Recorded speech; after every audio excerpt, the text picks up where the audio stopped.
পবিত্র কোরআনে এই রমাদান শব্দটির উল্লেখ করা হয়েছে। শয়তানকে শিকলবন্দি করা হয়। প্রত্যেক কর্মে নিয়তের উপর নির্ভরশীল, অর্থাৎ নাওয়াইতুয়ান বলে কোনো ধরনের নিয়ত এক্সিস্ট করে না। মানে দাবি করা হয় 90% মানুষ মুসলমান, মানুষ নামাজই পড়ে না। সে দেশে তারাবের প্রশ্নটা একটা বিলাসিতা ছাড়া কিছুই না।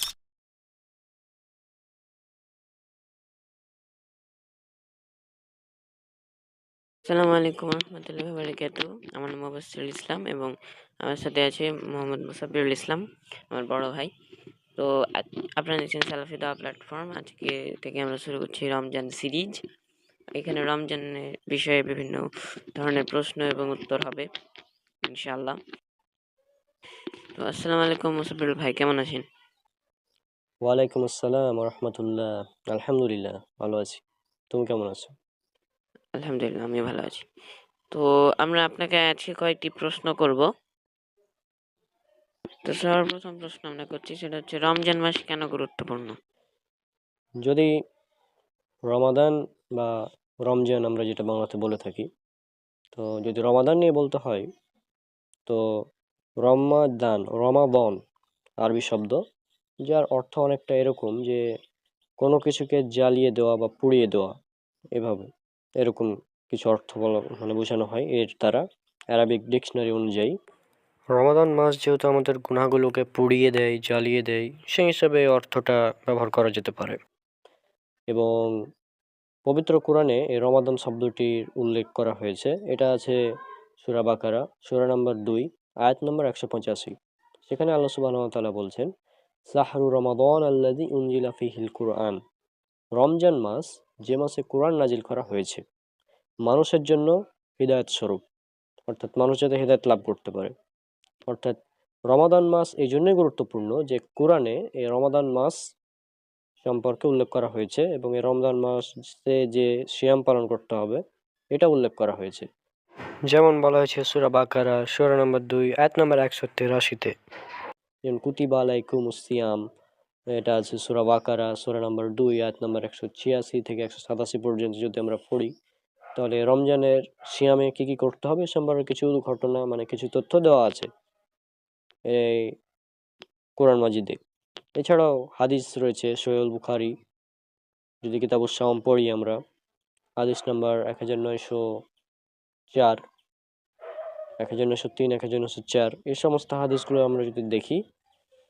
এছাড়াও সহিহ বুখারী হাদিস নাম্বার 1899, এখানে উল্লেখ করা হয়েছে যে যখন রমজান মাস আসে তখন শয়তানকে শিকলবন্দি করা হয় এবং রহমতের দরজাগুলো খুলে দেওয়া হয়। এছাড়াও আরও কিছু হাদিস উল্লেখ করা হয়েছে যে যখন রমাদান মাস আসে তখন শয়তানকে শিকলবন্দি করা হয়, অর্থাৎ শয়তানকে শৃঙ্খলাবদ্ধ করা হয়, রহমতের দরজা খুলে দেওয়া হয়, জাহান্নামের দরজাগুলো বন্ধ করে দেওয়া হয়। তো এই সমস্ত কারণে রমাদান মাস হচ্ছে গুরুত্বপূর্ণ মাস। আশা করছি আপনার উত্তরটা পেয়েছেন। আসলে খুবই সুন্দর উত্তর হয়েছে। তো আজকে আমরা দ্বিতীয় প্রশ্ন করছি, সেটা হচ্ছে যে অনেকে যে রোজার নিয়ত করে, তো এই নিয়তটা কিভাবে করতে হবে আর কখন করতে হবে? হ্যাঁ, এবার প্রশ্ন হচ্ছে যে রমাদান মাস বা রোজার নিয়ত আমরা কখন করব, তাই তো? নিয়ত আরবি শব্দ, যার অর্থ হচ্ছে ইচ্ছা করা। সহিহ বুখারী হাদিস নাম্বার 1, সেখানে ইসলামের দ্বিতীয় খলিফা উমর রাদিয়াল্লাহু আনহু তিনি বলছেন যে আমি রাসূলুল্লাহ সাল্লাল্লাহু আলাইহি সাল্লামকে বলতে শুনেছি যে নিয়ত ইন্নামা আমালু বিন্নিয়াহ, প্রত্যেক কর্ম নিয়তের উপর নির্ভরশীল, অর্থাৎ নিয়ত হচ্ছে প্রত্যেক কর্মের জন্য গুরুত্বপূর্ণ একটি বিষয়। যদি নিয়ত না করা হয় কোনো আমলই কবুল করা হবে না। আর আরেকটি হাদিস সুনান আবু দাউদ হাদিস নাম্বার 2454, এখানে উল্লেখ করা হয়েছে যে ব্যক্তি ফজরের ওয়াক্ত শুরু হওয়ার পূর্বে যদি নিয়ত না করে রোজার, তাহলে তার রোজা কবুল হবে না। অর্থাৎ ফরজ রোজার নিয়তটা আমাদের কখন করতে হবে? যখন ফজর ওয়াক্ত শুরু হওয়ার আগেই। হ্যাঁ, আর এছাড়াও যদি আমরা পুরো রমজান মাসের আগেই নিয়তটা করি, অর্থাৎ রমজান আসার আগেই যে আমি পুরো 1 মাস সিয়াম পালন করব এই বিষয়ে, তাহলেও সমস্যা নেই, আমরা সেটাও করতে পারি। আর এখানে একটি ভুল ধারণা দূর করে দেওয়া ভালো। অনেকে মনে করে যে নিয়ত মানে আরবিতে নাওয়াইতুয়ান বলতে হবে। তো এই নাওয়াইতুয়ান বলে কোনো ধরনের নিয়ত এক্সিস্ট করে না। এগুলো এক্সিস্ট করে না, আমি এভাবে বলবো।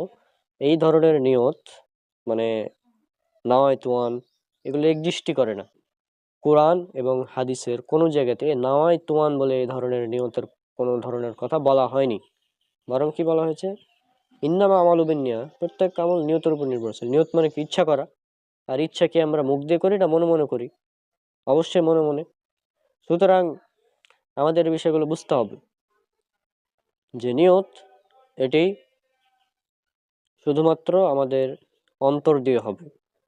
এখন আমি ফজরের পর, ফজরের আগে, আমি ফজরের আগে যদি সাহারি খাওয়ার জন্য ঘুম থেকে উঠি, তাহলে আমি কিসের জন্য সাহারি খাওয়ার জন্য ঘুম থেকে উঠলাম? যে আমি সাহারি করে এখন চুরি করতে যাব এই জন্য নাকি? মানে এখন ভাত খেয়ে আমি চুরি করতে যাব বা অন্য কোনো কাজ করতে যাব এই জন্য, নাকি সিয়াম রাখার জন্য? অ্যান্সার কি হবে? অবশ্যই সিয়াম রাখার জন্য হবে, তাই না? তো এটা তো বিষয় যে আমি যে ঘুম থেকে উঠলাম সাহারি করার জন্য, এটা তো আমার নিয়ত। কিন্তু একটা গুরুত্বপূর্ণ পয়েন্ট, কোনো আমলই কবুল হবে না নিয়ত ছাড়া। তাহলে মানুষকে দান করার আগে আপনি কোন নিয়তটা পড়ে থাকেন আরবিতে? একটা আমাকে বলে শোনাবেন। যারা দর্শক দেখছেন তারা একটু বলবেন যে কোন নিয়তে আপনি পড়েন দান করার আগে মানুষকে। লাজবাব। তাহলে আমরা বুঝলাম যে নিয়ত এটি শুধুমাত্র আমাদের অন্তরে হবে, মুখে উচ্চারণ করা যাবে না। আর নাওয়াইতুয়ান আসুমা গাদাম যে নিয়তটা রয়েছে, বিশেষ করে রোজার বা সিয়ামের, এখানে কি বলা হয়, এর বাংলা অর্থ কি? আমি আগামী কাল সিয়াম পালন করব, মানে আজ না। আমি সাহারি খাচ্ছি আজ, অথচ বলছি কি আগামী কাল সিয়াম পালন করব, মানে তার সিয়ামটা বাতিল হয়ে যাবে এই নিয়ত করার কারণ, মানে নিয়ত বলার কারণে। আশা করছি অ্যান্সারটা পেয়েছেন যে নিয়ত আমাদের করতে হবে ফজর রক্ত আসার আগে। হ্যাঁ, উত্তরটা খুবই ভালো হয়েছে। তো এরপরে আমরা প্রশ্ন করছি, সেটা হচ্ছে যে র- রমাদান মাসের খুবই গুরুত্বপূর্ণ একটা নামাজ আছে, ইবাদত, সেটা হচ্ছে তারাবি। তো তারাবি সম্পর্কে কিছু বলেন। মানে মানুষ তো রমজান আসলে ঝগড়া লাগায় যে তারাবির রাকাত নিয়ে, এ ব্যাপারে কিছু বলেন। হ্যাঁ, যখনই রমজান মাস আসে তখন এই বিষয়টা নিয়ে খুবই, মানে আমরা দেখতে পাই বাড়াবাড়ি চলে। তারাবি কত রাকাত পড়বো? আমি এখানে বলতে চাই, বাংলাদেশ এমন একটি দেশ যেখানে দাবি করা হয় 90% মানুষ মুসলমান, কিন্তু আমাদের আব্দুল্লাহ জাহাঙ্গীর রহমতুল্লাহ স্যার তিনি বলতেন, যে দেশের 95% মানুষ নামাজ পড়ে না, যে দেশের 99% মানুষ কোরআন পড়তে জানে না, হ্যাঁ, যে দেশের 99.99% মানুষ কোরআনের অর্থ বুঝে, মানে কোরআন বুঝতে পারে না, পড়তে পারলেও কোরআন বুঝতে পারে না, সে দেশে যদি এই ধরনের প্রশ্ন করা হয় যে আহ, তারাবি কত রাকাত পড়বো, মানে মানে যে দেশের মানুষ নামাজই পড়ে না, সে দেশে তারাবির প্রশ্নটা একটা বিলাসিতা ছাড়া কিছুই না, তাই না? কারণ তারাবি হচ্ছে একটা নফল সালাত বা সর্বোচ্চ সুন্নাত। কোনো মাঝহাবের কেউ এটাকে অজীব বলেনি। হয় সুন্নাত, না হয় নফল। আর নফল নামাজই সুন্নাত হয়ে থাকে সাধারণত রেগুলার করলে।